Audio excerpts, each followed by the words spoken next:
मैं हूं डॉक्टर खलील और हम वीडियो सीरीज़ मुकालमा सबके साथ लेकर हाजिर हैं और इसमें हमारे मेहमान हैं आज इदरीस ख्वाजा। इदरीस ख्वाजा इकोनॉमिस्ट हैं और इनका जो करियर है उसका आगाज़ उन्होंने अपने करियर का आगाज़ एज ए डेवलपमेंट बैंकर किया। उसके बाद ये पाइड जो है Pakistan institute of development economics, जो बड़ा प्रेस्टीजियस इदारा है इस्लामाबाद में, उसके साथ 20 साल वाबस्ता रहे। निजकारी क्यों नहीं हो पाती, पिछले 20-30 साल से हम इसके पीछे पड़े हुए हैं और कहाँ कहाँ क्या मसाइल पेश आ रहे हैं। तो जी इदरीस ख्वाजा साहब। तो निजकारी के जहाँ तक ताल्लुक़ है खलील साहब, देखना ये है कि बहुत सारे जब हुकूमत निजकारी करने की कोशिश करती है तो जो एग्जिस्टिंग सिस्टम्स जितने भी होते हैं उससे जो लोग फ़ायदा उठा रहे होते हैं या उससे किसी न किसी तरीके से उनको उसकी आदत पड़ चुकी होती है, उनको ख़तरा ये महसूस होता है। मसलन एम्प्लॉइज़ हो गए तो उनको ख़तरा ये महसूस होता है कि शायद उनकी नौकरियों को जो है प्राइवेट सेक्टर में जो है ख़तरा रहेगा। तो एक अपोजिशन जो है इस तरफ से आती है। ठीक। ओवरऑल निजकारी को जो है मैं कहूँगा कि पाकिस्तान की अगर आप मारूज़ी सूरत हाल देखें, प्रेजेंट सिचुएशन गवर्नेंस की और मुख्तलिफ, तो ये प्राइवेटाइजेशन का जो अमल है आप कह लें कि ये आगे कुआं है और पीछे खाई है। अच्छा, आगे कुआं इसलिए है कि अगर हम इसको स्टेट एंटरप्राइजेस को इसी तरह चलाते रहेंगे तो हुकूमत का इस पे बहुत सारा पैसा खर्च हो रहा है और वो एक बॉटमलेस पिट है। आप कह लें कि PIA है, आप कह लें स्टील मिल है, इन पे आप खर्चा करते जाएंगे, रिटर्न जो है कुछ नहीं आता। ठीक। तो एक तरफ तो जो है ये काबिल अमल नहीं है कि इसको हमेशा जो है इसी तरह चलती रही चीज़, ऐसे नहीं है। आइडियली वैसे भी जो है गवर्नमेंट का काम जो है बिजनेस करना नहीं है। सही, बिल्कुल सही। जो है इदारों को एक असूली बात है, असूली तौर पे प्राइवेट सेक्टर में ही जो है बिजनेस एंटरप्राइजेस को होना चाहिए। दूसरी तरफ जो है खाई की बात मैं इसलिए कर रहा हूँ कि अगर आप प्राइवेटाइज करना चाहेंगे तो जो है उसमें मसाइल क्या क्या आएंगे। मसलन जो है जब आपने स्टील मिल को जो है प्राइवेटाइज़ करने की कोशिश की तो सुप्रीम कोर्ट ने कहा कि कोई इसमें 22 अरब या कितने की जो है करप्शन जो है उसके जो है इम्कानात जो है नज़र आते हैं और वो उसको उन्होंने जो है कैंसिल कर दिया। अच्छा, सिर्फ इम्कानात की बुनियाद पे? जी, इम्कानात की, जो कि गलत भी हो सकते हैं। जी, वो गलत भी हो सकते हैं। स्टील मिल में तो मतलब आपको एक मज़ा खेज़ बात ये बताऊं कि जब जो है केस चल रहा था सुप्रीम कोर्ट में, तो सुप्रीम कोर्ट ने मिनिस्ट्री ऑफ फाइनेंस से पूछा कि आपने इसकी प्राइस जो है कैसे डिटरमिन की। अच्छा। तो मिनिस्ट्री ऑफ फाइनेंस ने कहा कि हमने discounted cash flow method use किया है। अब ये एक टेक्निकल टर्म है, वो ठीक मेथड है। फाइनेंस का जो है एक बाकायदा सोफिस्टिकेटेड सा जो है मेथड है जिस पे कि जो है प्राइस जो है एवेल्यूएट की जाती है एक गोइंग कंसेंस। ठीक। लेकिन जो है वहाँ सुप्रीम कोर्ट ने कहा अच्छा आप स्टील मिल को डिस्काउंट पे बेचना चाह रहे हैं।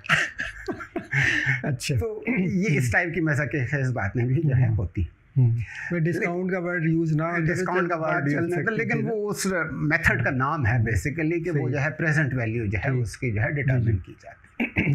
दूसरी तरफ ये भी है कि ये जितनी भी एंटरप्राइजेस को बेचने की कोशिश की जा रही हैं अब जब बेच देंगे तो ये ऐसा नहीं है कि हम किसी जनरल स्टोर को बेच रहे हैं तो मार्केट में 1000 पहले से हैं तो 1001 हो जाएंगे प्राइवेट सेक्टर में, तो वो जो है काम चलता रहे। नहीं, ये पहले से मार्केट में 4 हैं और आप PIA को बेच देंगे तो वो 5 हो जाएंगे। ठीक।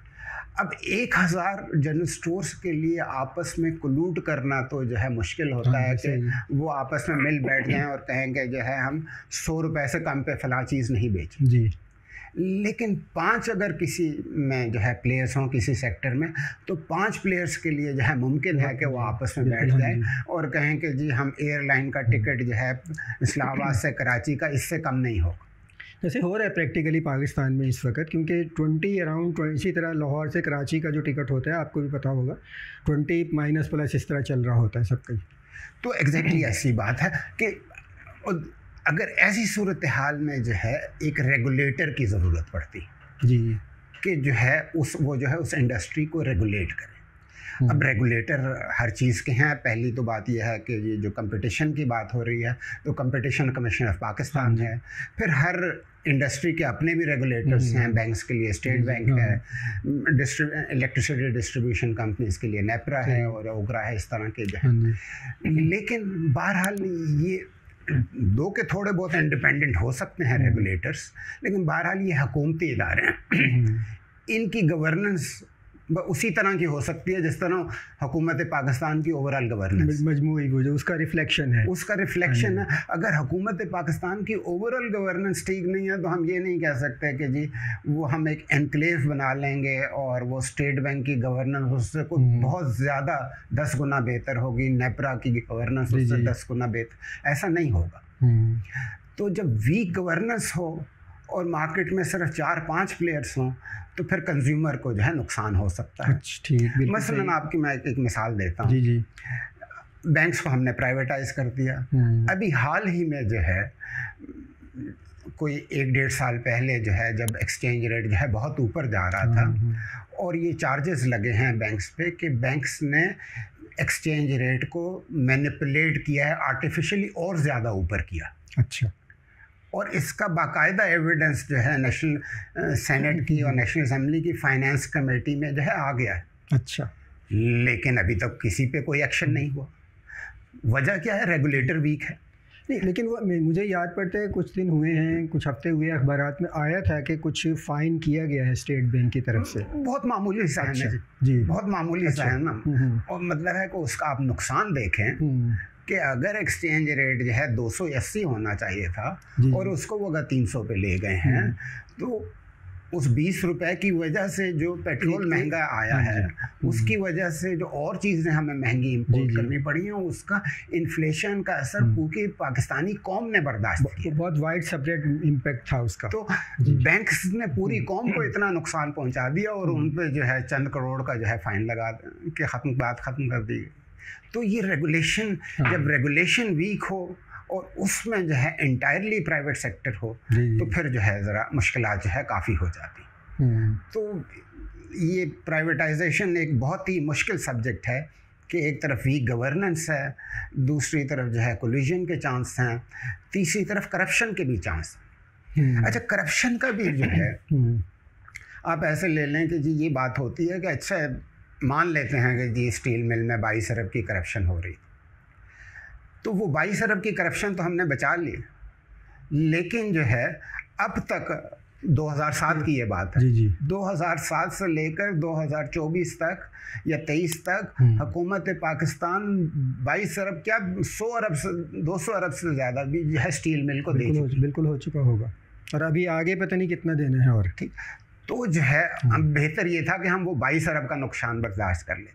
अच्छा, वो भी इमेजिनेशन में था, अभी वो भी इमेजिनेशन। लेकिन इसके दो मसाइल, फ़र्ज़ करें कि वो ठीक है तो हम कहते हैं कि अगर तो वो 3-4 लोगों को अगर वो किकबैक उनके पास जा रहा है तो चले हम बर्दाश्त कर लेंगे। लेकिन अगर आप इसके कॉन्सिक्वेंसेस देखें कि जो है आप कोई 1988 वगैरह में चले जाएं, कोई नो कॉन्फिडेंस मोशन वगैरह जो है पार्लियामेंट में चल रहा था और जो है सदर पाकिस्तान ने कहा कि जो है नेशनल असेंबली जो है स्टॉक एक्सचेंज बना हुआ। अच्छा। अगर मैं सॉफ्ट अल्फाज में कहूँ, गुलाम इसाक खान की, गुलाम इसाक खान साहब ने कहा। जी ठीक। अच्छा, तो ये हकीकतें हम लोग जानते हैं कि पैसे के ज़रिए जो है हुकूमतों को बनाया भी जा सकता है, हुकूमतों को गिराया भी जा सकता है। बिल्कुल।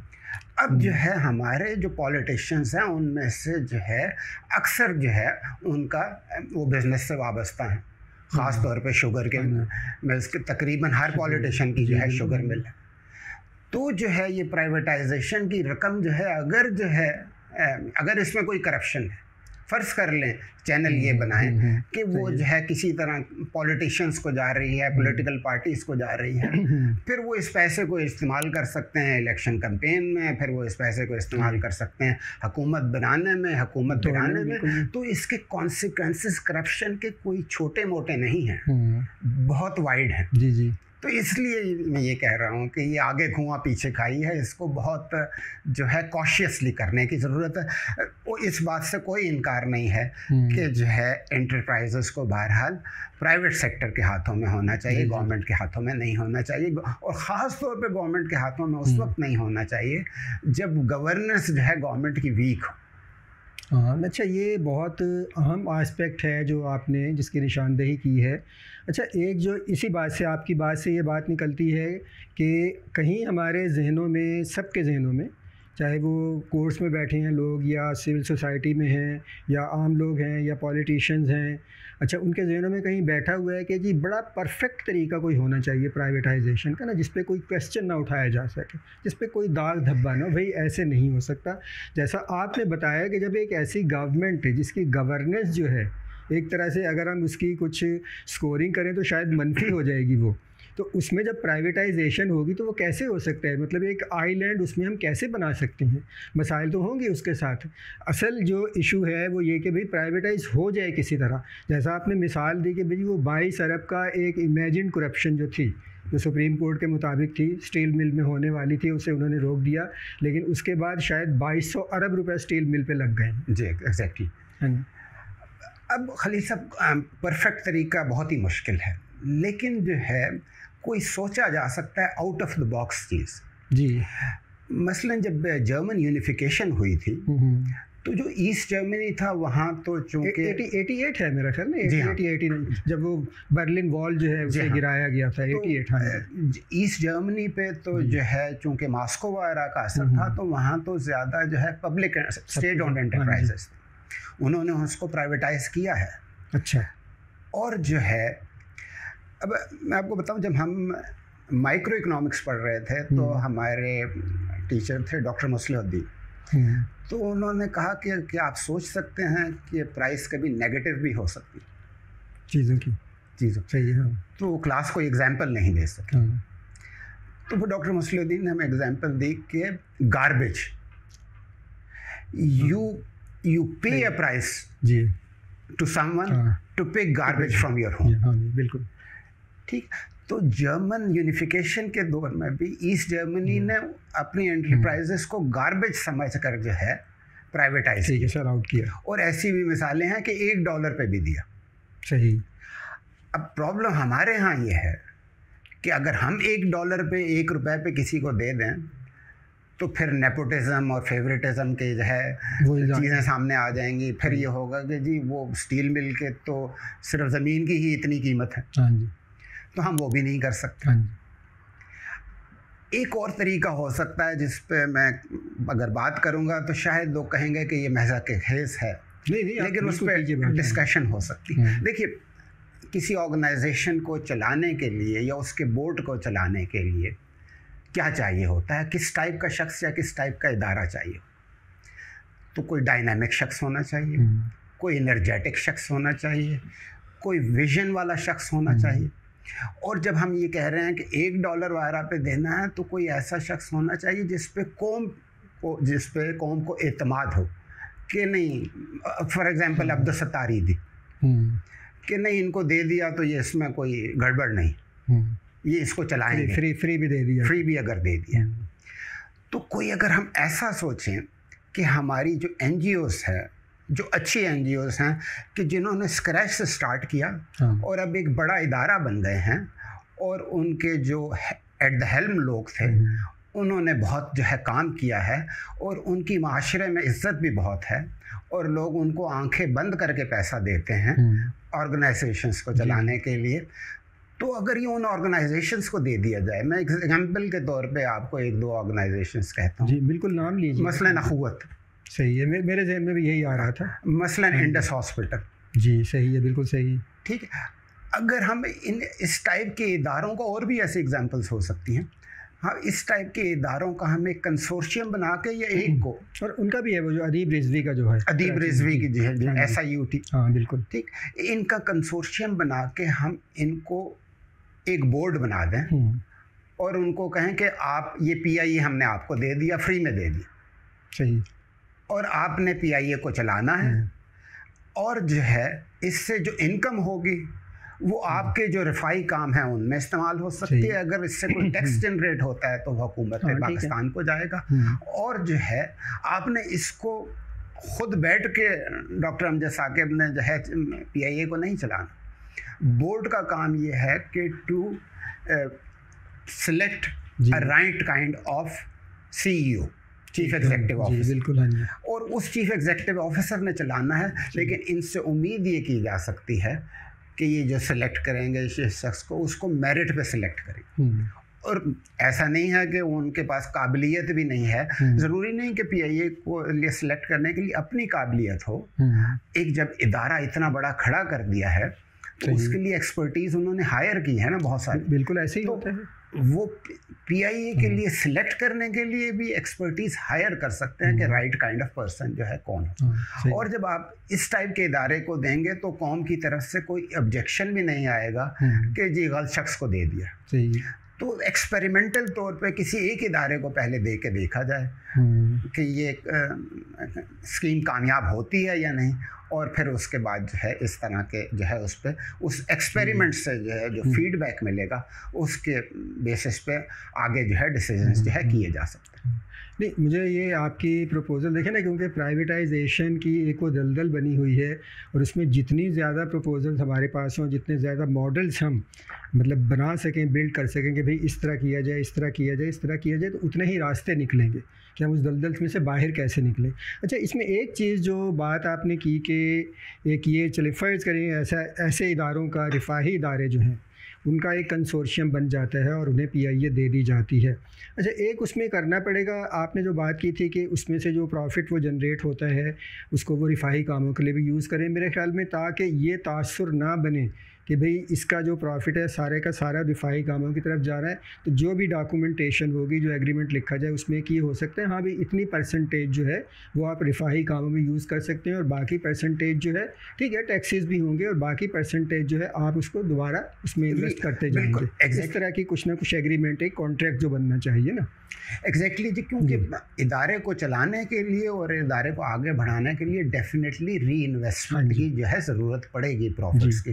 तो वो एक तय किया जा सकता है कि जो री इन्वेस्टमेंट की ज़रूरियात हैं इदारे की, वो पूरी करने के बाद या वो एक हद तक पूरी करने के बाद जो है वो जो है कुछ मतलब है कि जो चलाने वाले हैं उनको भी कोई इंसेंटिव तो देना होगा।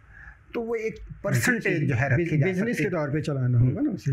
तो एक परसेंटेज रखी जा सकती है कि यानी आपके एक किस्म के सर्विस चार्जेस होंगे इदारे के, वो जो है आप इसमें से ले जाकर, यानी आपने वो ख़ुद नहीं लेने हैं, अपने इदारे में जो कि एक रिफाई इदारा है उसमें इस्तेमाल कर सकते हैं। हाँ ठीक है, उससे ज़्यादा नहीं। अच्छा, एक चीज़ और जो आपने ही की बताई थी अभी कि एक जो समझे एक ये पूरा जो गवर्नेंस का दायरा है, बड़ा दायरा जो गवर्नमेंट की, पाकिस्तान की, स्टेट की गवर्नेंस है, समझें कि वो किस तरह की है। बहुत ही उसे बैड गवर्नेंस हम कह दें, नेगेटिव गवर्नेंस कह दें। तो जब फ़र्ज़ करें PIA की मिसाल है, फ़र्ज़ करें इसे इस मॉडल के तहत प्राइवेटाइज़ कर देते हैं या किसी और मॉडल के तहत प्राइवेटाइज़ कर देते हैं, तो 4-5 एयरलाइंस है पाकिस्तान में। अच्छा, 4-5 एयरलाइंस होने के बावजूद जो एयर टिकट है, एयर ट्रैवल है, वो एक्सपेंड नहीं हुआ है। अच्छा, लोगों के लिए बहुत ही एक्सपेंसिव है वो। इस्लामाबाद से कराची जाना हो, कराची से लाहौर, कोयटा, कहीं का भी इतना लोग अफोर्ड नहीं कर सकते हैं। अच्छा, मुझे एक चीज़ नहीं समझ आती इदरीस साहब, ये कि क्यों परवाज़ें ज़्यादा नहीं बढ़ती। देखें, अगर फ़र्ज़ करें इस्लामाबाद से कराची का 10,000 का टिकट हो तो कितने लोग सफ़र करेंगे? मेरा ख्याल में तादाद एकदम शायद 1000% बढ़ जाएगी जितने लोग इस वक्त ट्रैवल कर रहे हैं बाई एयर इस्लामाबाद से कराची। तो ऐसा क्यों नहीं हो सकता, क्यों नहीं करते? देखें ना, ये ना हो ना कि वही अच्छा प्राइवेटाइज़ तो कर दिया आपने PIA को, लेकिन वही 4-5 एयरलाइंस मौजूद हैं। एक जो ओपन स्काइज़ पॉलिसी है प्रैक्टिकली वो होनी चाहिए ताकि एयरलाइंस में कंपटीशन हो, आप सारे रूट्स ओपन करें, आप बिल्कुल बाहर की जो एयरलाइंस हैं उनको भी और यहाँ की एयरलाइंस को कम्पीट करने दें। देखिए ना, फिर जाके आप भी बाहर गए होंगे, मैं भी गया हूँ, और ख़ास तौर पर मैंने अमेरिका में देखा और मुझे हैरानी होती थी जिस तरह हमारे यहाँ तो बहुत रश है ना सड़कों पे, लेकिन कुछ ऐसी सड़कें भी होती हैं बाज़ औक़ात जिन पे मतलब एक अच्छी तादाद में गाड़ियाँ चल रही होती हैं, रश नहीं लगता। तो अमेरिका में जब आप डोमेस्टिक ट्रैवल करते हैं तो ऐसे ही लगता है इधर से जहाज़ इधर भागा जा रहा है, इधर से जहाज़ इधर भागा जा रहा है, इतनी डोमेस्टिक ट्रैवलिंग है उनकी और बाई एयर है वो सारी। तो किस तरह हुई है? इसी तरह हुई है ना। वो पाकिस्तान में क्यों नहीं हो सकती? देखें, मतलब इस्लामाबाद से कराची बाई ट्रेन जाना आपके 2 दिन ज़ाया हो गए, लाहौर से कराची जाना 1 दिन 24 घंटे ज़ाया हो गए आपके। अब बाई एयर आप 1 घंटे में, इस्लामाबाद से 1.5 घंटे में पहुंच जाते हैं। क्यों नहीं होने देते ये? एग्जैक्टली जी, अगर आप ट्रैफिक वॉल्यूम बढ़ा देंगे तो बहुत सारी जो है कॉस्ट आपकी जो है स्केल इकोनॉमीज आपकी आ जाएगी, बिल्कुल उससे जो है कवर हो। अब ये अगेन बात जो है रेगुलेटर पे आती है कि रेगुलेटर क्या मज़ीद एयरलाइंस अलाउ कर रहा है या नहीं कर रहा, और एयरलाइन स्टार्ट करना कितना सहल है या कितना मुश्किल। बिल्कुल सही। यकीनन जो है एयरलाइन को स्टार्ट करना जो है एक बहुत मुश्किल काम है पाकिस्तान रेगुलेशन के हिसाब से। जी सही।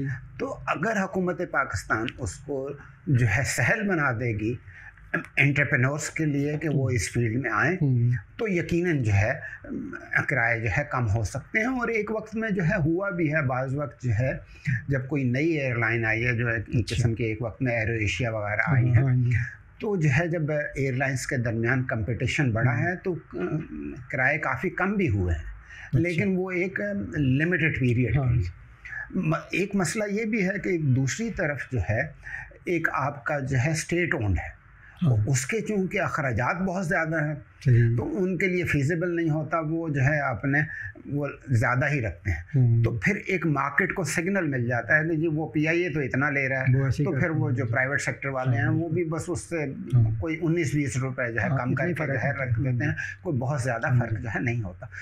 तो हल जो है इसका कंपटीशन को इंट्रोड्यूस करना है और लिमिटेड ना हो, ओपन हो ना। देखिए सब मतलब जो एक तरह से सब एयरलाइंस बिल्कुल आप इक्वली ट्रीट करेंगे, बिल्कुल। और ये जो लाइसेंसिंग है, बाकी जो रेगुलेटरी रेजीम जो बनाया हुआ है, उसको जितना आप एक तरह से फैसिलिटेशन की तरफ ले जाएं और इजी कर दें उसे अपना, ताकि ये देखें ना पाकिस्तान में ये एयर ट्रैवल एक्सपेंड करने के बहुत ज़्यादा अपॉर्चुनिटी है, बहुत ज़्यादा है। देखिए प्राइवेट सेक्टर को आप आने देंगे तो प्राइवेट सेक्टर नए नए आइडियाज़ लेके आएगा। मतलब है कि वो बाज़ वक्त सुना है यह है कि बाज़ एयरलाइंस ऐसी भी हैं कि जो बस की तरह चलती हैं कि बस आप जाएं और टिकट ले लें और वो बिल्कुल है ऐसा उस वक्त जो है चलती। तो ये नए नए आइडियाज़ जो है अगर आप प्राइवेट सेक्टर को काम करने देंगे तो नए नए आइडियाज़ बिल्कुल। लेकिन हमारे यहाँ यही है कि वो कंट्रोल इतना ज़्यादा है, ख़ास तौर पे एविएशन सेक्टर में, कि जो है वो उससे बात आगे जो है बढ़ती नहीं। तो देखिए ना वो कंट्रोल वाला माइंड सेट ही है मेरे ख्याल में गवर्नमेंट की तरफ भी, और दूसरी तरफ भी एक तरह से है, उसमें शायद एक वो सेंस ऑफ बिलोंगिंग शामिल है, और कंट्रोल वाला माइंड सेट ही है जो PIA को प्राइवेटाइज नहीं होने दे रहा। एग्जैक्टली। देखिए कंट्रोल से अगर तो हमने कुछ हासिल किया हो ना, तो जी मसलन आप ऑटोमोबाइल सेक्टर के एग्जांपल सही, अगर रेगुलेटर सही काम कर रहा होता, जो भी उसको रेगुलेट कर रहा है, तो क्या जो है गाड़ियों को ऑन होता। सही। गाड़ियों पे जो हर गाड़ी पे जो है बुकिंग प्राइस देनी पड़ती है, जिसे वो कहते हैं प्रीमियम देते हैं, ये तो एक ब्लैक मार्केट है ना। बिल्कुल ब्लैक मार्केट है। तो ब्लैक मार्केट फंक्शन कर रही है जो है। फिर आपने जब ये गाड़ियों के तौर पे ख़ास पे जब आपने फॉरेन कंपनीज़ को यहाँ लेके आए थे मैन्युफैक्चरिंग को, तो उनके साथ आमतौर पे एक प्रोग्राम एग्री किया जाता है। अच्छा। प्रोग्राम ये होता है कि जो है जब आप स्टार्ट कर रहे हैं तो आप सिर्फ वो जो जिसको CKD कहते हैं, कम्प्लीटली नॉकडाउन यूनिट्स, आप जो है वो मंगवा सकते हैं। आपको बाहर से पार्ट्स मंगवाने हैं और सिर्फ यहाँ पे असेंबल करने हैं। लेकिन जो है उनके साथ एक डिलीशन प्रोग्राम तय किया जाता है कि आहिस्ता आहिस्ता जो है ये एक्सेल जो है ये पाकिस्तान में बनना शुरू हो जाएगा, और उसके बाद जो है आप इसको अपनी पेरेंट कंपनी जापान वगैरह से इंपोर्ट इसकी बैन हो जाएगी, नहीं कर। ठीक है। वो डिलीशन प्रोग्राम तय तो हो जाता है, अच्छा, उस पर अमल नहीं हो, प्रैक्टिकली अमल नहीं हो पाता। और वो जब से कंपनी शुरू हुई है वो उस वक्त से जो है वो आ रहा है और वो बाहर से इंपोर्ट ही हो रहा है, और किसी ना किसी बहाने के तौर पे कि ये आपकी क्वालिटी ठीक नहीं है वगैरह वगैरह, वो जो है वो प्रोग्राम चलता रहता है। अगेन ये वीक गवर्नेंस। हाँ बिल्कुल, गवर्नमेंट की जिम्मेदारी है ना कि जो प्रोग्राम तय हुआ है, जो एग्रीमेंट हुआ है, उसको इन्फोर्स करवाए, उसको इन्फोर्स। तो गवर्नमेंट उसको इन्फोर्स नहीं करा सकती। तो चूँकि गवर्नमेंट जो है एज ए रेगुलेटर, गवर्नमेंट की ओवरऑल गवर्नेंस अच्छी नहीं है, तो गवर्नमेंट की एज ए रेगुलेटर भी गवर्नमेंट अच्छी नहीं है। तो बेहतर यही है कि ये प्राइवेट सेक्टर में चीज़ें हों ताकि जो है वो ख़ुद जो है फंक्शन कर सके। हाँ, ठीक है। अच्छा, एक मॉडल भी से कहा जा सकता है, मेरे ज़हन में जो चीज़ है, क्योंकि जिस तरह का यहाँ पे एक पूरा एक पॉलिटिकल इकनॉमिक एनवायरनमेंट बना है पाकिस्तान में, और ख़ास तौर पे प्राइवेटाइजेशन के हवाले से, तो जितनी रुकावटें पैदा होती हैं, जितने एहतजाज होते हैं, और हर तरफ से जो एक शोर व गौगा बुलंद होता है कि नहीं होने देंगे, ये नहीं करने देंगे, वो नहीं करने देंगे, कभी कोई बीच में कूद पड़ता है, कभी खुद अज़ खुद नोटिस हो जाता है, एक प्राइवेटाइजेशन जो है वो रुक जाती है, उस पर अमल नहीं हो पाता है। सवाल ये है कि ज़िम्मेदारी तो पॉलिटिशियंस की बनती है ना, मैंडेट तो लोग उन्हें देते हैं, तो ये क्यों नहीं पॉलिटिशियंस इस अपनी ज़िम्मेदारी को क्यों नहीं समझते, और वही सवाल के फिर अपनी ज़िम्मेदारी को समझ के ये काम क्यों नहीं करते? असल में ये है, देखिए जितनी भी रिफॉर्म्स हैं ना, उनका रिफॉर्म करने का मतलब यह है कि कोई चीज़ ठीक नहीं चल रही। हाँ जी, बिल्कुल सीधी सी इसलिए जी। तो कोई चीज़ ठीक नहीं चल रही तो वो उसके ना ठीक चलने से भी कोई ना कोई शख्स फ़ायदा उठा रहा है। हाँ जी, ठीक। तो जब आप उसको ठीक करना चाहेंगे तो जो शख्स जो वुड बी लूज़र है वो रेजिस्ट करेगा। सही। ठीक है। अब वो वुड बी लूज़र्स के पास वक्त जेन्युइन कंसर्न भी हो सकते हैं कि गवर्नमेंट ने असल में किया ये है कि ये जो स्टेट ओन्ड एंटरप्राइजेस हैं इनको पॉलिटिशियंस ने एम्प्लॉयमेंट एक्सचेंज के तौर पे भी जो है इस्तेमाल किया है, अपने जो है वोट्स हासिल करने के लिए जो है नौकरियां दी। अब उनको आपने नौकरियां तो दे दी और किसी शख्स को जो है आपने 25 साल की उम्र में नौकरी दी, अब उसकी उम्र जो है 50 साल हो गई और वो जो है आप उसमें PIA में स्टील मिल में और एडमिनिस्ट्रेटिव काम जो है करवाते रहे।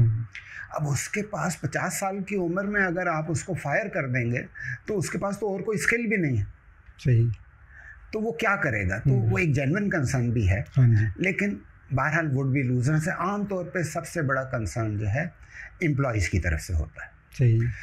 अब मसलन अब बाज़ वक्त जो है ये स्ट्रॉन्ग हो, एक तो कोई जेन्युइन तरीका ढूंढा जा सकता है और आम तौर पे जो इसमें तरीका कार ढूंढा जाता है वो ये है कि गोल्डन हैंडशेक का। हाँ, एक ये तो प्रैक्टिकली भी इसको हो रहा किया जा चुका है। बाज़ वक्त जो है एम्प्लॉयज़ को नज़र आता है कि गोल्डन हैंडशेक के बाद भी जो है वो नुकसान में रहेंगे। वो इस वजह से भी हो सकता है कि कई इदारों में तो घोस्ट एम्प्लॉयज़ भी हैं कि वो तो नौकरी पे तो आते ही नहीं है, उनको तो सर घर में तनख्वाह, उनको आप हैंडशेक भी दे दें तो फिर भी वो नुकसान में। अब आप मिसाल ले लें कि 2007 वगैरह में जो है PTCL की प्राइवेटाइजेशन, उनको हैंडशेक वगैरह जो है ऑफ़र किया गया लेकिन एम्प्लॉयज़ की रेजिस्टेंस थी। जी जी। जो है और जो है अब PTCL काम भी उनका ऐसा टेक्निकल है कि अगर वो स्ट्राइक कर दें तो वो जो है बंद हो जाता है और गवर्नमेंट के काम भी बहुत सारे सेंसिटिव काम भी बंद हो जाते हैं। लेकिन कुछ फॉर्चुनेटली या ऐसा हुआ कि इस टाइप का काम जो है कोई एक दूसरा इदारा भी जो है कर रहा था और उस वक्त जो है हुकूमत जो है मिलिट्री जनरल प्रेसिडेंट मुशर्रफ की थी, अभी जो है पॉलिटिशियंस का दौर जो है नहीं आया। जी जी। तो आर्मी का जो ये सिग्नल्स का जो ब्रांच है वो भी किसी हद तक जो है ये कम्युनिकेशंस का जो है काम करते हैं। तो हुआ ये कि पहले एम्प्लॉयज़ ने जो है स्ट्राइक की जो है धमकी दी तो उसकी प्राइवेटाइजेशन को जो है पोस्टपोन कर दिया गया। अच्छा। और फिर साइलेंटली जो है कोई 1-1.5 महीने के बाद जो है इसको आर्मी की सिग्नल्स ब्रांच ने बाकायदा टेक ओवर कर लिया PTCL को, और जो PTCL के टेक्निकल एम्प्लॉयज़ वगैरह थे उनके लिए PTCL में दाखिला बंद कर दिया। अच्छा। और फिर जो है उसको प्राइवेटाइज किया गया। अच्छा। अब इस केस में लेकिन ऐसा था कि ऑपरेशंस को चलाने के लिए कोई ना कोई मौजूद था। हर ऑर्गेनाइजेशन के लिए ऐसा, शायद स्टील मिल के लिए शायद ऐसी अपॉर्चुनिटी ना हो, शायद PIA के लिए ऐसी अपॉर्चुनिटी ना हो, अगर पायलट स्ट्राइक पे चले जाएं वगैरह जो है हो भी सकती है लेकिन बाज़ केसेस में ना भी। तो बहरहाल वुड बी लूज़र्स जो है उनकी अपोजिशन को किसी ना किसी तरीके से टैकल करने के, कभी प्यार मोहब्बत से कभी स्टिक्स से जो है दोनों चीज़ें इस्तेमाल करके जो है करने की जो है ज़रूरत पड़ेगी। अच्छा, देखिए ना आपने जो ये मिसाल दी कि PTCL की, जब करना हो तो फिर कर लेते हैं जी, ना करना हो तो नहीं करते। एक विल पावर, एक पॉलिटिकल विल जब मौजूद होती है तो उसके तरीके निकल आते हैं। अच्छा, लेकिन जब नहीं करना चाहते तो फिर 100 बहाने हैं ना करने के। अच्छा, जो आपने बताया ये बात कीजिए एम्प्लॉइज़ का, यकीनन एम्प्लॉइज़ के जो कंसर्न्स होते हैं, उनकी जो तशवीश है उसको एड्रेस किया जाना चाहिए। एक जैसे मिसाल दी आपने, जिसने 20-30 साल वहाँ पे काम किया है और यकीनन उसके पास अब कोई और स्किल नहीं है, वो बाहर जाके क्या करेगा, यकीनन उसका एक गोल्डन हैंडशेक तरीका भी हुआ। अच्छा, उसके और भी तरीके हो सकते हैं, मॉडल बनाए जा सकते हैं, जैसे शेयर्स दिए जा सकते हैं उससे ना उसके, या और ऐसा कोई तरीका अख्तियार किया जा सकता है कि चलें जी, मतलब एक अरसा समझें कि फ़र्ज़ करें उसकी 5 साल सर्विस बाकी है, तो वो एम्प्लॉय रहेगा, उसे जो भी मतलब जो उसे प्राइवेटाइज जब करते हैं और जो ख़रीदता है उसे निकालेंगे नहीं वो, लेकिन उसकी सैलरी जो है वो गवर्नमेंट देगी। क्योंकि देखा ना, ये जो भी पार्टी आके उसे परचेज़ करती है, उनको पूरी फ्रीडम मिलनी चाहिए ना कि एज ए बिज़नेस जब वो उसे चलाना चाहेंगे तो वो जो भी करना चाहें कर सकें। तो एम्प्लॉय वो रहेगा, लेकिन उसकी सैलरी गवर्नमेंट से वो ड्रॉ करेगा अपनी ना। तो इस तरह के मॉडल तो हम बहुत सारे बना सकते हैं। और ये आपकी बात बड़ी सही थी जो आपने मिसाल दी थी ना मशरक़ी जर्मनी की भी, कि देखें ना बिल्कुल नेगेटिव प्राइस पे भी बेचे गए हैं लोगों को। और यहाँ भी आपने देखा है बाज़ औक़ात डिस्कोस की, बाज़ औक़ात और दूसरी एंटिटीज़ हैं जो SOEs में से, उनको मतलब बिडिंग की जाती है कि लेकिन आता ही नहीं है कोई ख़रीदने के लिए। इतना ख़राब कर दिया गया है, इतना ख़राब कर दिया गया है। और यहाँ तो मुझे लगता है शायद मशरक़ी जर्मनी वाली मिसाल भी सादिक नहीं आएगी। वो कहेंगे ना, ये लो जी हम इसके साथ आपको $10 मिलियन भी दे रहे हैं, ले लें, तो शायद ना लें लोग, क्योंकि इश्यूज़ इतना ख़राब कर दिया गया है चीज़ों को ना। तो एक ही मतलब मॉडल्स हमें यकीनन कहना मैं जो चाह रहा हूँ कि हमें प्राइवेटाइजेशन के लिए बिल्कुल एक क्रिएटिविटी के साथ नए से नए मॉडल बनाने होंगे, सोचने होंगे। एग्जैक्टली, और केस टू केस बेसिस पे जो है चलना होगा जी। और बिल्कुल आपने ये जैसे कहा कि एम्प्लॉइज़ को जो है जैसे सैलरी गवर्नमेंट दे, या जो है वो स्टॉक जो आपने शेयर्स का कहा ना, शेयर्स की बात, स्टॉक ओनरशिप प्लान्स होते हैं। हाँ जी, जो है एम्प्लॉइज़ को जो है शेयर्स दे दिए जाते हैं। तो जब इदारा को प्रॉफिट अर्न करेगा, डिविडेंड अर्न करेगा, तो उनको मिलेगा। अगर शेयर की वैल्यू ऊपर जाएगी तो उनके एसेट्स की वैल्यू ऊपर चली जाएगी। इस टाइप के प्लान्स जो है ऑफ कोर्स सोचे जा सकते हैं। अच्छा, प्राइवेटाइजेशन में एक दूसरी बात भी कहूँगा कि एक इशू ये भी है कि शायद प्राइवेटाइज करने के बाद भी जो है हालात बाज़ चीज़ों में बेहतर ना हो, डिपेंड करता है कि उसमें गवर्नमेंट की इंटरफेरेंस उसके बाद भी जो है कितनी रहेगी। और इंटरफेरेंस रेगुलेटरी जी। असल देखिए, मसलन नेशनल हाईवे अथॉरिटी, इसको भी प्राइवेटाइज करने पता नहीं हो सकती भी है या नहीं, लेकिन और अगर आप वो लिस्ट में देखें ना, तो सबसे बड़ा नुकसान जो है, जो एक आउटलायर है, वो नेशनल हाईवे अथॉरिटी। अच्छा, लेकिन जो है अगर तो नेशनल हाईवे लेट्स सपोज के जी NHA ने ये किया कि मुजफ्फरगढ़ तक, राजनपुर तक, चीचों की मलियाँ तक मोटरवे ले गए, तो अब वो उस मोटरवे का इस्तेमाल तो बहुत कम होगा। हाँ जी, तो फिर कॉस्ट रिकवर तो नहीं हो सकती। सही। लेकिन अगर ये डिसीजन NHA का अपना होता और NHA में कोई प्रोफेशनल MD होता, तो फिर तो आप NHA को ब्लेम कर सकते थे। लेकिन अगर ये डिसीजन जो है प्राइम मिनिस्टर का या कम्युनिकेशन मिनिस्टर का है कि फलां जगह तक मोटरवे लेके जाना है, तो इसमें फिर NHA का क्या कसूर है? बिल्कुल भी नहीं। या जो है NHA का जो MD है वो जो है प्रपोजल लेके गया हो, वो जो है वो 22 ग्रेड का ऑफिसर है, वो सेक्रेटरी कम्युनिकेशन भी है या रह चुका है, उसने तो 3 साल बाद वापस चला जाना है, तो जो हुकूमत उसको कहेगी वो उस पर करेगा। तो जो है अगर तो इदारे अपने तौर पर डिसीजंस कर रहे हों और नुकसान में जा रहे हों तो उनको ब्लेम किया जा सकता है। तो क्या प्राइवेटाइज करने के बाद जो है फिर जो बाद में सड़कें बननी होंगी पॉलिटिकल ऑब्जेक्टिव्स के लिए, क्या उनका क्या होगा? नहीं, बिल्कुल आपका ये कंसर्न भी और सवाल सही है। अच्छा, मैं एक चीज़ सोचता हूँ कि एक मॉडल जो है ये भी बनाया जा सकता है कि पैरेलल, मतलब उस जो भी सेक्टर है उसको डीरेगुलेट कर दिया जाए, लिबरलाइज़ कर दिया जाए, ठीक है ना। अच्छा, दूसरों को आने दिया जाए उस सेक्टर में, उसमें इन्वेस्टमेंट आएगी, उसमें और चीज़ें आएंगी, बाहर से भी, लोकल भी, जो भी आना चाहता है। अच्छा, यूँ उस सेक्टर में एक कंपटीशन होगा। अच्छा, कंपटीशन के नतीजे में जो भी SOE या SOEs हैं उस सेक्टर की, खुद ब खुद या तो वो कम्पीट करेंगी या फिर वो आहिस्ता आहिस्ता वहाँ से वाइप आउट हो जाएंगी। तो एक तरीका ये भी हो सकता है। लेकिन और ये एयर जो एविएशन का सेक्टर है उसमें ये किया जा सकता है। बिल्कुल ओपन कर दें आप, कुछ ना करें, पीआईए को छोड़ ना करें प्राइवेटाइज, लेकिन बाकी ये लाइन चल रही है ना, लेकिन पीआईए को अगर कोई आप प्रिविलेजेस दे रहे हैं ख़त्म कर देंगे। बिल्कुल ओपन कंपटीशन आने दें, हर एक को आने दें और उनको चलाने दें यहाँ पे आहिस्ता आहिस्ता। भाई जो लोग समझते हैं ना कि जी पीआईए वो नेशनल फ्लैग के लिए मतलब वो करियर है और ये है और वो है और इस तरह चला करती थी, तो इस तरह चला करती थी, उनके जहनों में है ना कि शायद अब भी इसे उस तरह चलाया जा सकता है, तो वो उनका शौक भी पूरा हो जाएगा, उनको भी नज़र आ जाएगा भाई ये कंपटीशन में पीआईए कहाँ है, आप कम्पीट कर सकेगी तो रहेगी। यही बात है कि जी हम कहते हैं कि वो कम्पीट करेगी, लेकिन जो हुकूमत का इदारा होता है फिर उसको कोई ना कोई फेवर्स मिल रहे होते हैं, सीधी सी बात है। मसलन जो है अब कहते हैं जी कि नेशनल बैंक जो है प्रॉफिट में है और बड़ा अच्छा बैंक है, और ये नेशनल बैंक से आप हुकूमत पाकिस्तान का जो ज़ीरो इंटरेस्ट पे पैसा रखा हुआ वो निकाल दें और फिर देखेंगे वो कितना प्रॉफिटेबल है।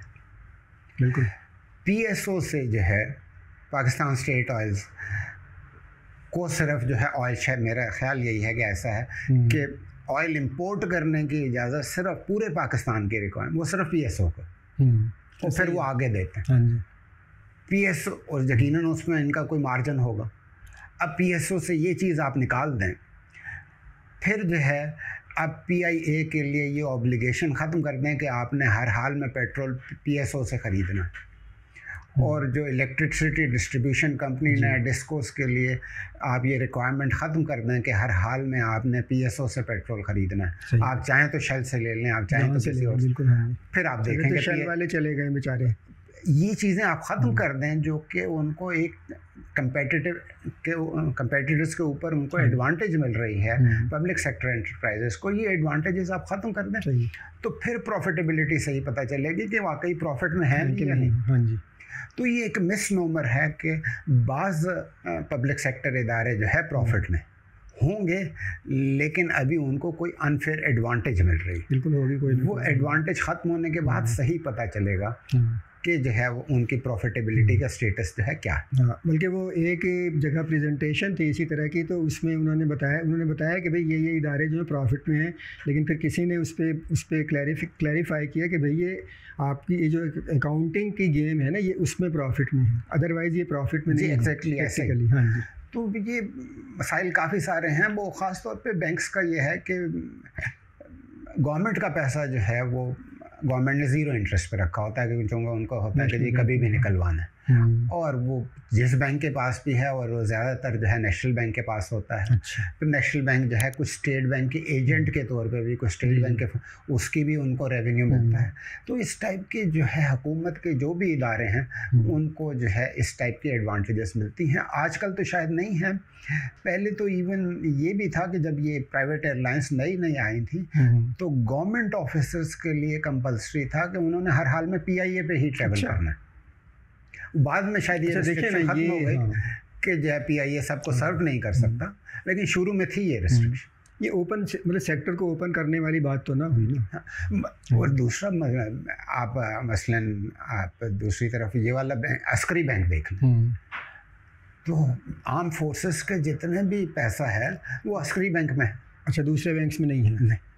ये कोई है इस तरह की कोई रेगुलेटरी वो है, कोई मतलब कोई रेगुलेटरी या वो चूँकि उस इदारे का अपना है ना। इवन आप कह लें कि बैंक ऑफ पंजाब हो गया, बैंक जो प्रोविंशियल बैंक्स है, बैंक ऑफ खैबर, तो हुकूमत खैबर पख्तूनख्वा केपी की गवर्नमेंट का पैसा जो है वो खैबर बैंक में, पंजाब गवर्नमेंट का जो पैसा है वो पंजाब बैंक में, बैंक ऑफ पंजाब में।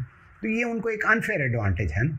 तो जब आप मार्केट में प्लेयर्स हों और साथ में आप एक अपना वो भी शुरू कर लें तो फिर वो कंपटीशन के लिए ये चीज़ अच्छी नहीं। हाँ, नहीं, गवर्नमेंट को भी देखना चाहिए कि भाई जो बैंक ज़्यादा प्रॉफिट दे रहा है वहाँ रखें अपना पैसा, यही बनता है ना। हाँ। असल तो सेंस तो यही बनती। अच्छा, ये जो एक बात आपने की थी ना कि केस टू केस देखना पड़ेगा, बिल्कुल सही है।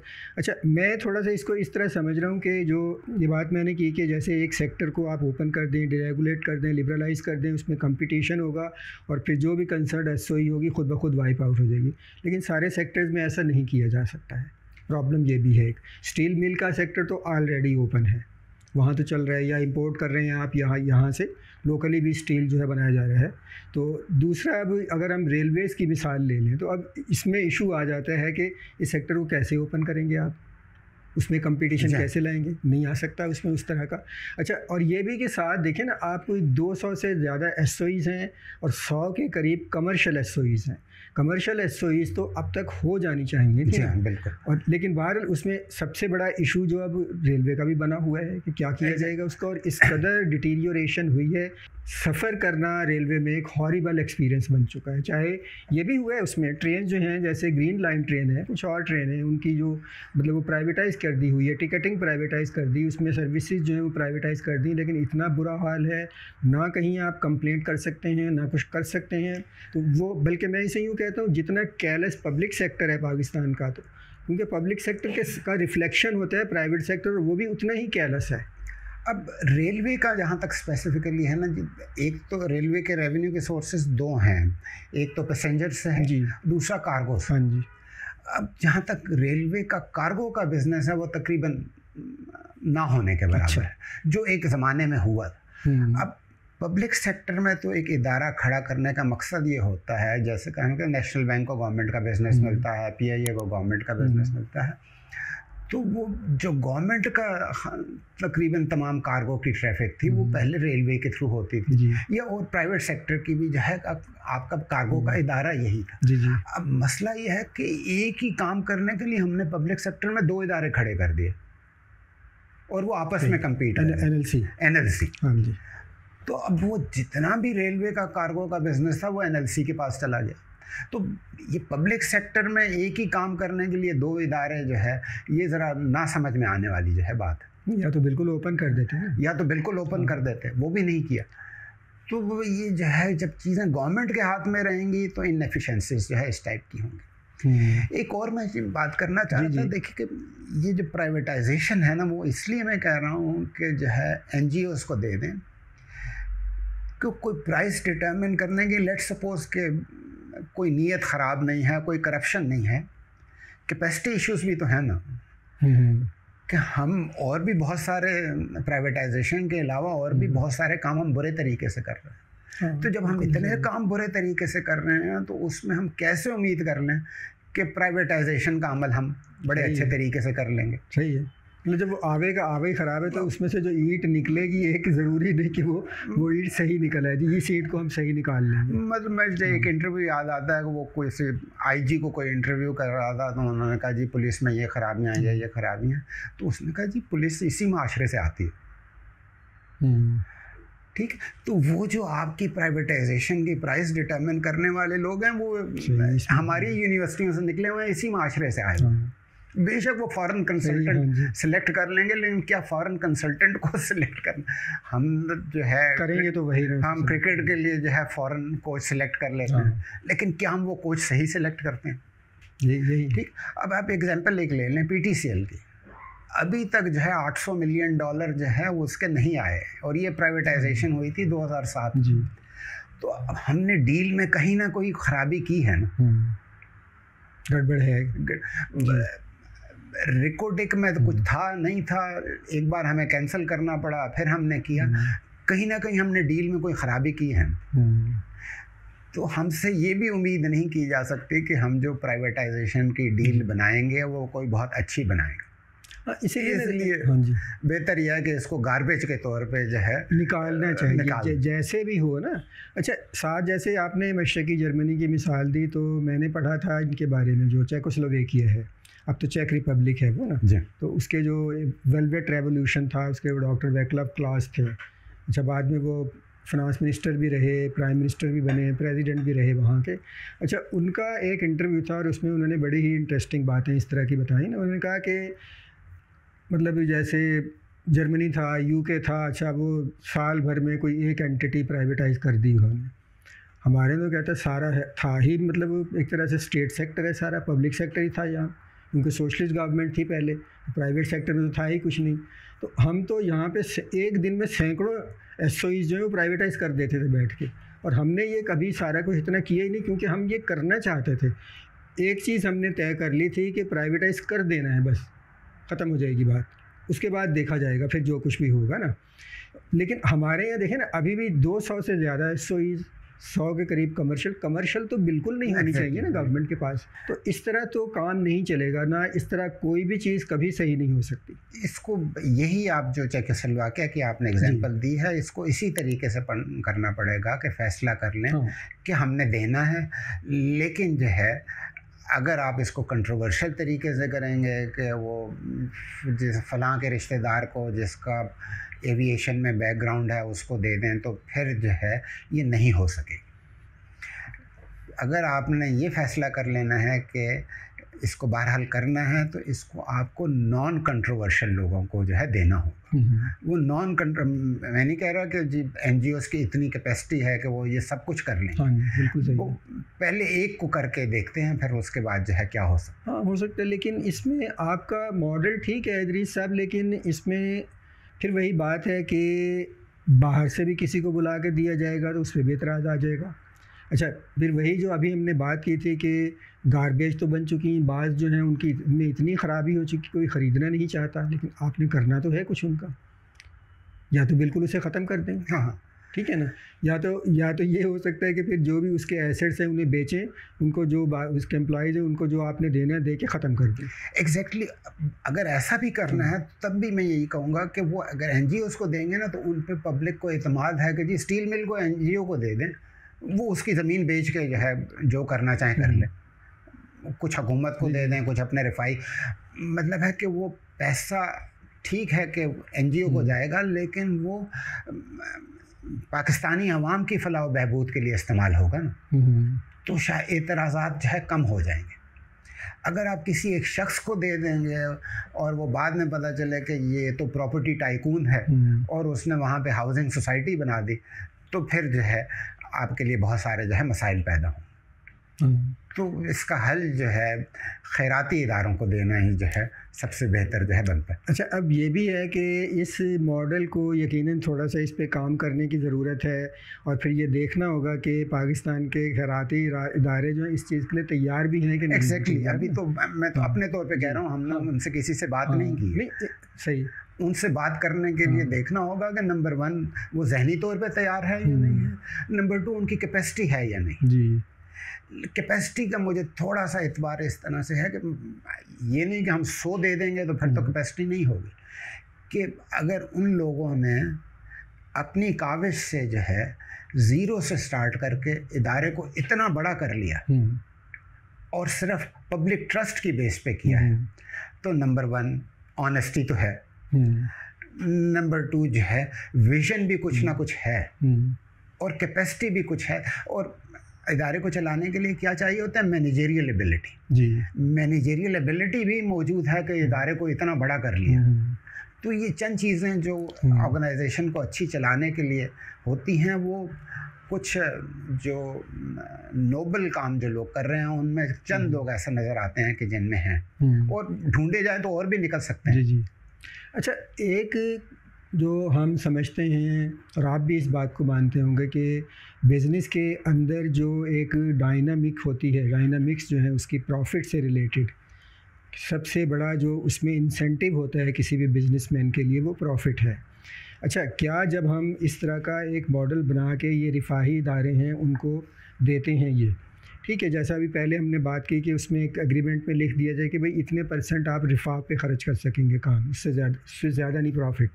अच्छा, बाकी क्या वो उसमें उनके लिए वो जो एक प्रॉफिट मोटिव है वो रहेगा या नहीं रहेगा, वो कैसे, मतलब मैं तो ये कह रहा हूँ कि वो उन्होंने ख़ुद इसको चलाना नहीं है, उनका प्राइमरी काम ये होगा कि PIA का चीफ एग्जीक्यूटिव ऑफिसर सेलेक्ट करना, जी, कि जो PIA को बिज़नेस की लाइंस पे, प्रोफेशनल लाइंस पे जो है चलाए।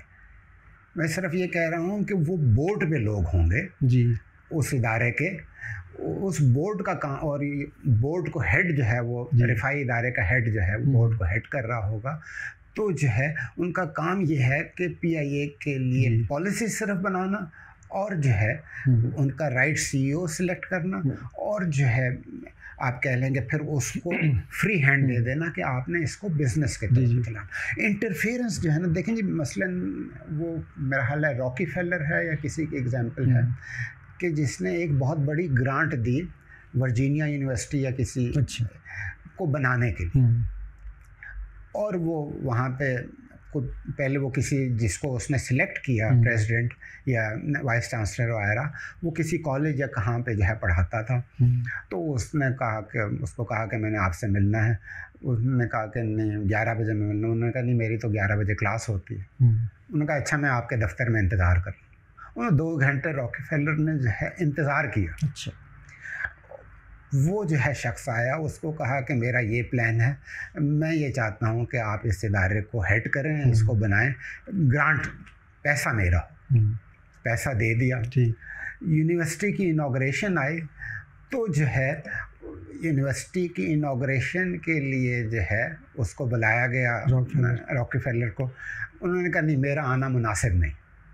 सही, बस मैंने आपको दे दिया, आपने तो आप जिसको सिलेक्ट, आपका काम ये है कि to choose the right person.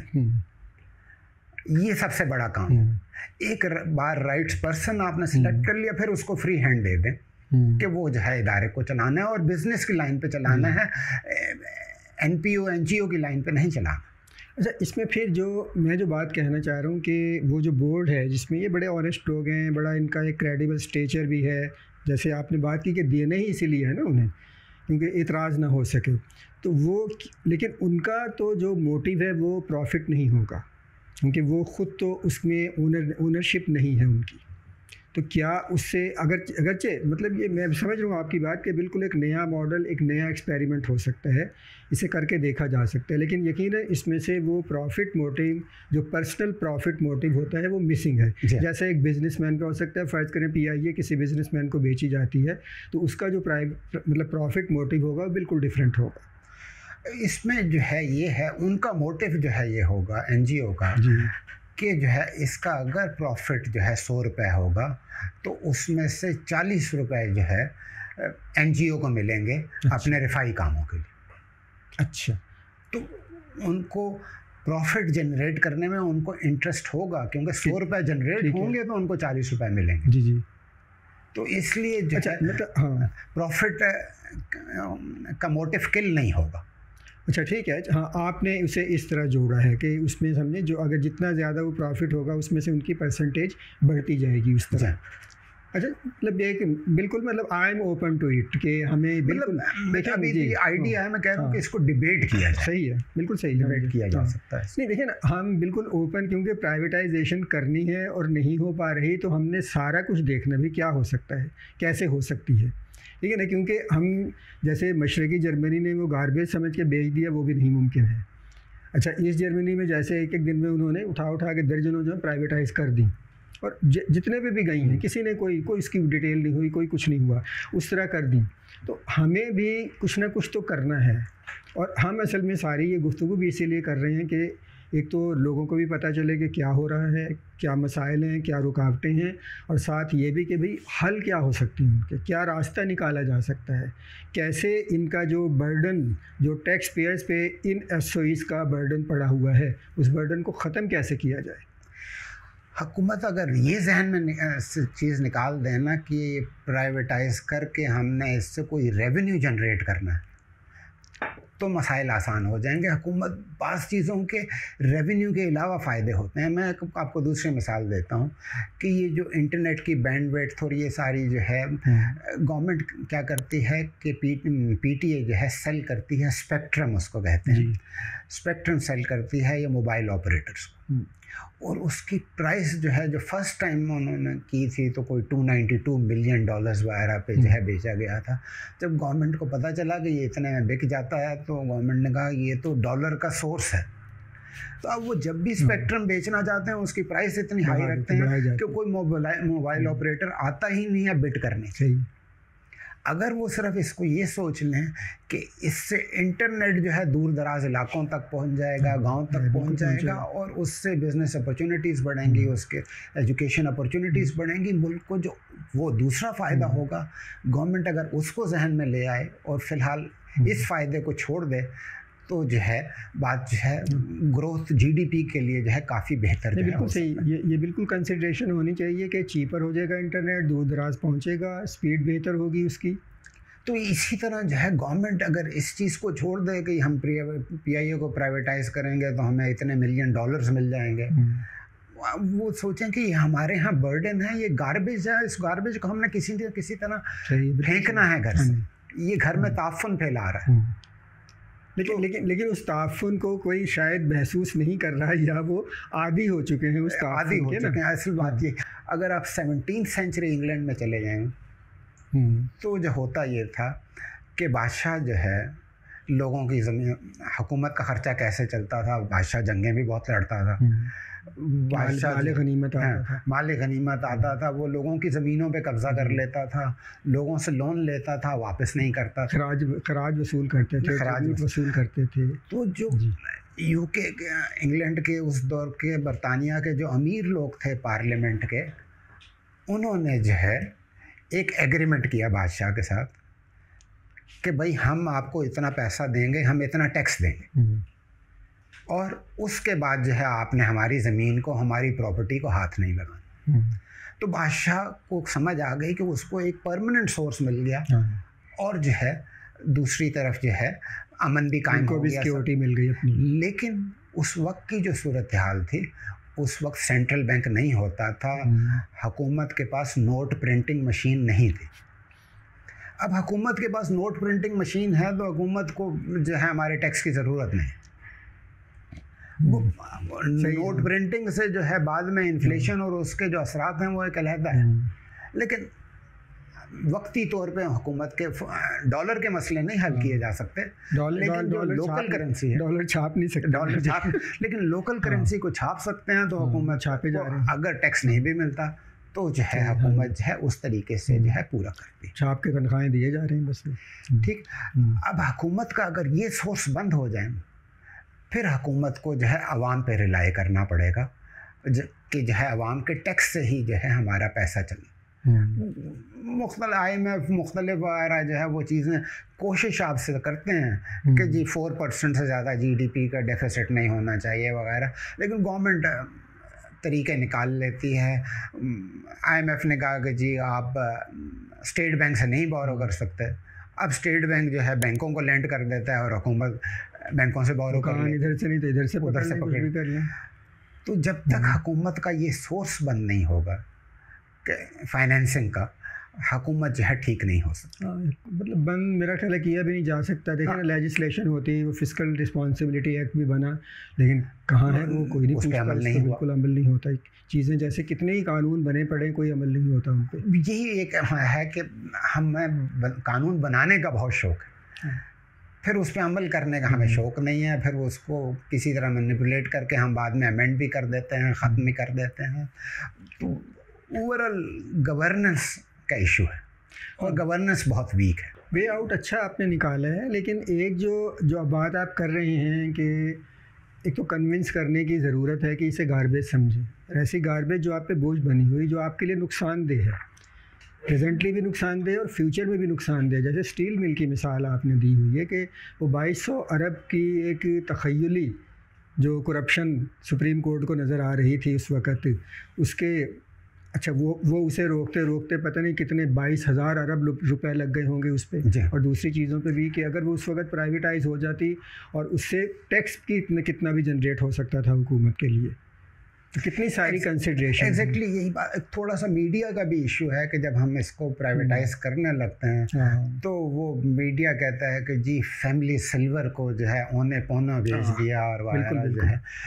अब वो जो है मीडिया के जो है किसी चीज़ को एवेल्युएट करने के, और जो जिन्होंने प्राइवेटाइज करना है वो उनका तरीक़ाकार मुख्तलिफ होता है और उनके मकासद मुख्तलिफ होते हैं।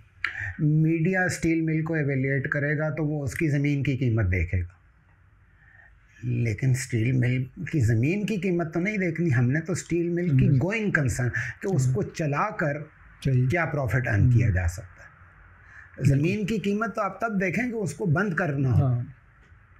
ऐसे नहीं, ऐसे हो ही सकती चीज़। तो ये जब आप एज ए गोइंग कंसर्न किसी की चीज़ की कीमत लगाते हैं तो वो उससे बहुत मुख्तलिफ होती है जो उसके एसेट्स की कीमत है। सही। लेकिन आम शख्स जो है उसको एसेट्स की नज़र में देखता है, लेकिन जो है असल में जो ख़रीदार है उस पर तो आम तौर पे हुकूमत ये रिस्ट्रिक्शन भी लगा रही होती है कि आपने इसको बंद नहीं करना, आपने इसको चलाना है, क्योंकि एम्प्लॉयज़ भी मौजूद हैं और जो है वो बहरहाल कोई ना कोई चीज़ प्रोड्यूस भी कर रही है, वो चीज़ भी जो है वो प्रोडक्ट भी कोई उसकी भी जो है ज़रूरत होती है। अगर तो बंद करना है तो हुकूमत खुद बंद करे, ठीक है, जो उसके एसेट्स हैं उनको अलहदा करके जो भी जिस तरह उनको बेचे डिस्पोज ऑफ करे और ख़त्म हो गई बात ना। लेकिन अगर किसी को बेचना है तो जो भी ख़रीदेगा वो लायबिलिटीज़ तो नहीं ख़रीदेगा ना, तो उसे चलाने के इरादे से ख़रीदेगा और उसे आप लायबिलिटीज़ नहीं दे सकते, आप उसे एम्प्लॉयज़ का बोझ उठा के नहीं दे सकते, इतना सारा बोझ भी ले जाओ उठा के कोई भी नहीं लेगा।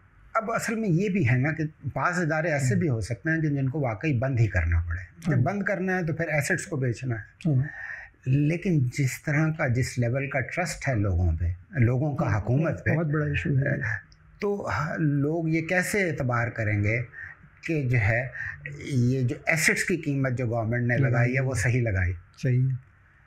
तो वहाँ गवर्नमेंट चाहे गोइंग कंसर्न के तौर पे करे, चाहे लिक्विडेशन वैल्यू के तौर पे करे, गवर्नमेंट पे जब तक लोगों का एतबार नहीं होगा मसाइल जो है रहेंगे। जो ट्रेड यूनियंस हैं या और इस तरह की NGOs हैं जो प्राइवेटाइजेशन के ख़िलाफ़ हैं, किसी ख़ास एंटिटी की प्राइवेटाइजेशन के ख़िलाफ़ हैं, तो उनके साथ बैठना तो चाहिए ना टेबल पे, उनके साथ गुफ्तगू तो करनी चाहिए, एक डायलॉग तो होना चाहिए। इसी तरह मीडिया में मैंने नहीं देखा कभी, बहुत कम ऐसा होता है कि फ़र्ज़ करें किसी एंटिटी को प्राइवेटाइज़ किया जा रहा है और उस पर एहतजाज हो रहा है और एतराज़ात हो रहे हैं और गवर्नमेंट की तरफ से उस प्राइवेटाइजेशन कमीशन है या जो भी इदारा बनाया गया है उसकी तरफ से कोई भी आके वहाँ पे वजाहत दे रहा हो, बता रहा हो कि भाई ये ऐसे चीज़ है, ऐसे चीज़ है, ऐसे है चीज़, तो ये इस तरह हो रही हैं चीज़ें।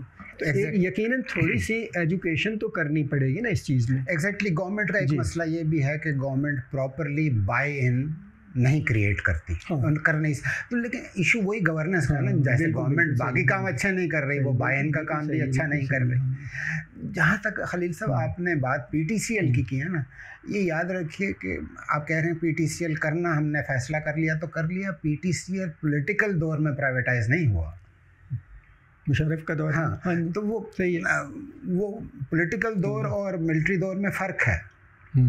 सही। पॉलिटिकल दौर में जो सक्सेसफुल प्राइवेटाइजेशंस हुई हैं, तो आप वो कह लें कि स्टार्ट हमने बैंक से किया है 1990 में, हबीब बैंक और MCB को जो है प्राइवेटाइज किया है।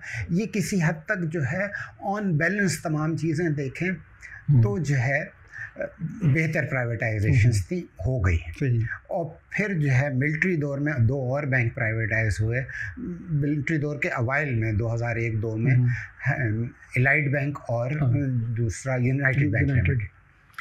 लेकिन अब अगेन रेगुलेटर का देखें, मैं आपको एक और एग्जांपल बताता हूँ। अच्छा, इसमें एक जो था एम्प्लॉयज़ के कंसोर्शियम ने ख़रीदा था, एलाइड बैंक एम्प्लॉयज़ का कंसोर्शियम ने, और वो बाद में जो है दोबारा किसी और ने ख़रीद लिया एम्प्लॉयज़ से भी। अच्छा, ये हो चुका है एम्प्लॉयज़ के पास अभी सब नहीं। अब देखें, आपको भी शायद, मुझे तो फ़ोन आया है, आपको भी शायद फ़ोन आया हो बैंक से, अपने बैंक से मुझे फ़ोन आया कि ये आपका जो है सेविंग अकाउंट है और अगर आप इसको करंट में कन्वर्ट करवा लें तो इसमें बड़े फ़वाइद हैं। आपको इस पे ज़कात सर्टिफिकेट नहीं देना होगा, आपको इस पे चेक बुक के जो है पैसे नहीं देने होंगे वगैरह वगैरह, ट्रांजैक्शन जो हैं वो। ठीक है। अब बैंक ये नहीं बता रहा कि जो आपका सेविंग अकाउंट है उस पर आपको 20% इंटरेस्ट मिलना पड़ेगा और करंट अकाउंट में 0 इंटरेस्ट है। असल बैंक का फ़ोन करने का मकसद ये है अपना 20% का इंटरेस्ट बचाना। सही है।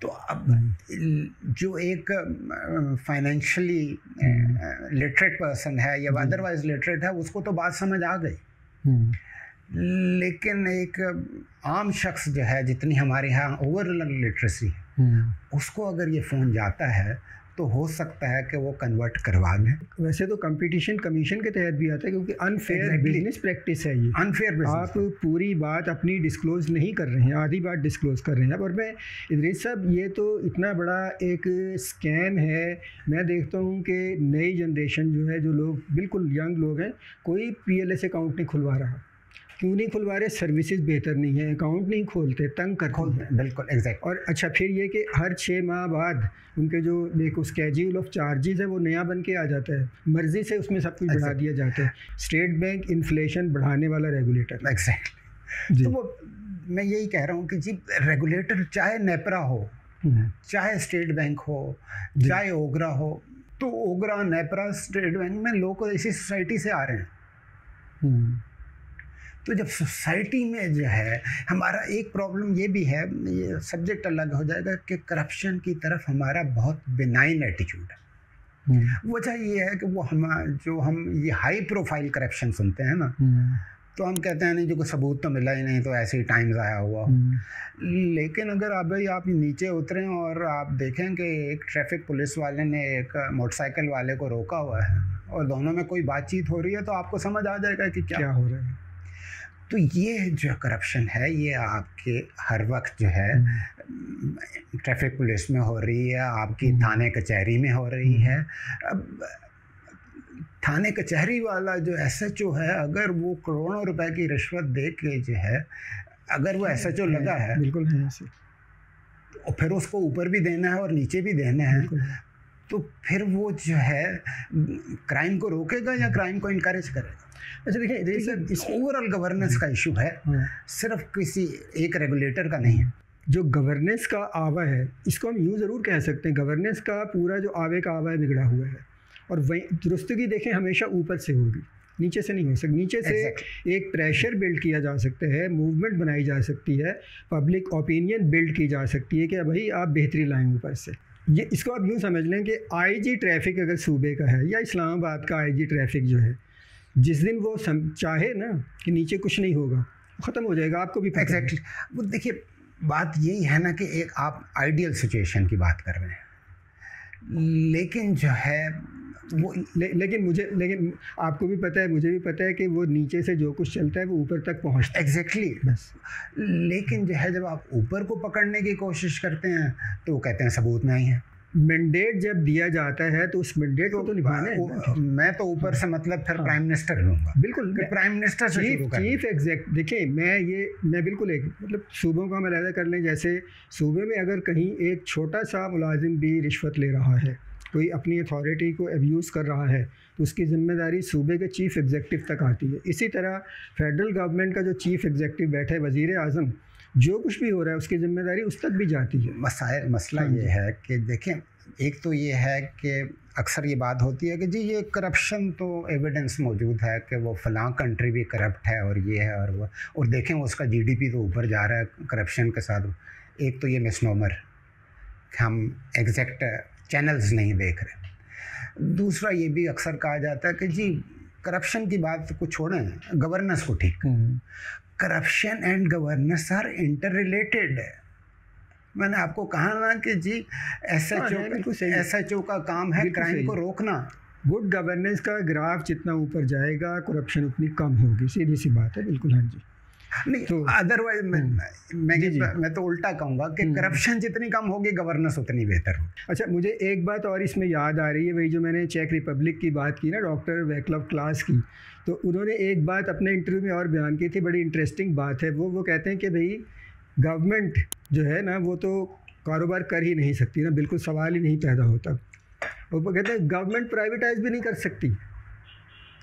ये इंटरेस्टिंग बात जो थी ना उनकी, और ये बात मतलब पूरी पाकिस्तान की गवर्नमेंट पे सादिक आती कि ना तो वो SOEs को चला सकते हैं और उन्हें प्राइवेटाइज भी नहीं कर सकते हैं। 20, 30, 40 साल हो गए, प्राइवेटाइज नहीं कर सके हैं अब तक। मैं तो फुली एग्री करता हूँ जी आपसे। प्राइवेट, मैंने कहा ना आपका PTCL की मिसाल मौजूद है आपके पास जी।